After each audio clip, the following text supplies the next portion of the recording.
All right, I did a couple taxidermy projects yesterday.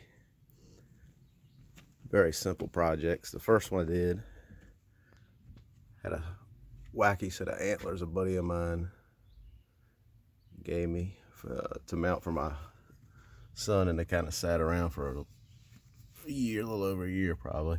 And I got this dead deer hunting accessory kit off of Amazon. It's called the Iron Buck Antler Mount, about 20 bucks.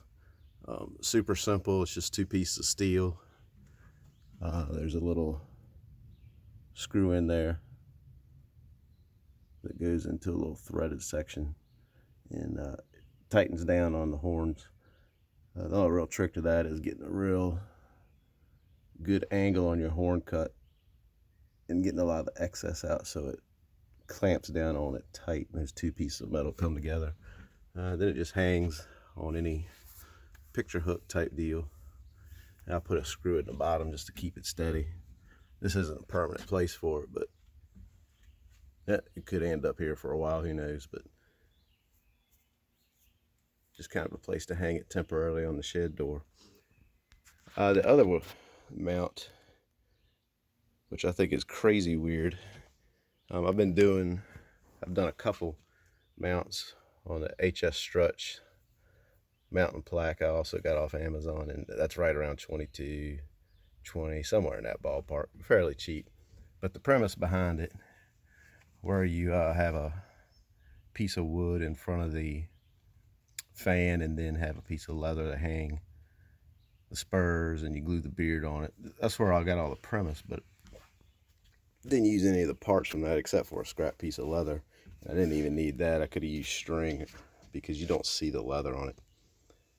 But basically, I had a piece of, this is all just scrap I had around, and if I'd have known it would come out like it did, I might have put, and I could take it back apart. It's not that complicated, but I had a disc I made out of plywood, a round disc I'd used on some, I was playing around with it on the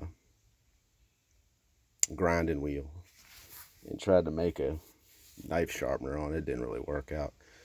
And it was laying around, and I was like, well, that's perfect kind of size for the fan to cover up where all the pins come into the meat. So I put that, there's an old 2x4 I thought looked like a fence post. So I put that together, pinned it in the back with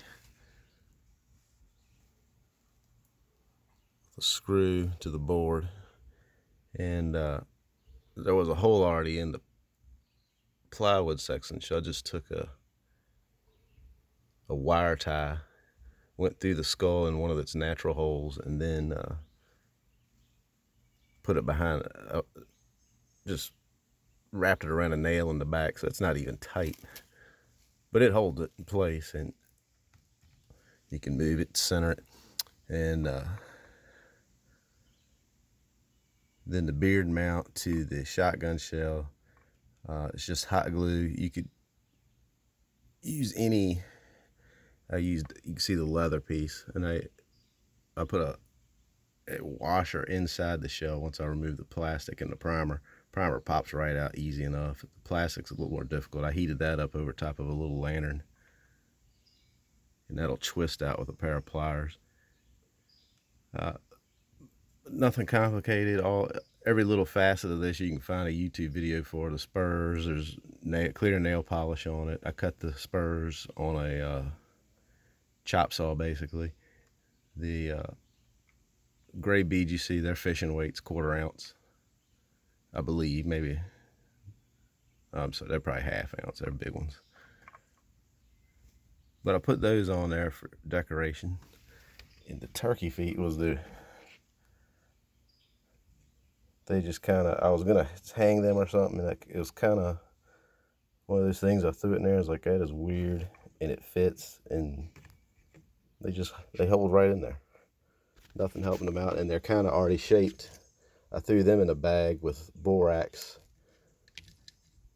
with the spurs and the beard, and they kind of just naturally form like that. And if you really wanted to, you could pull them apart and spread it out a little more. That's how it came out. Probably not something you're gonna put in your house, but something you might put on your shed. It's kind of weird, kind of cult-like, kind of satanic looking, but that's not the point. It's just kind of, I think it's a conversation piece.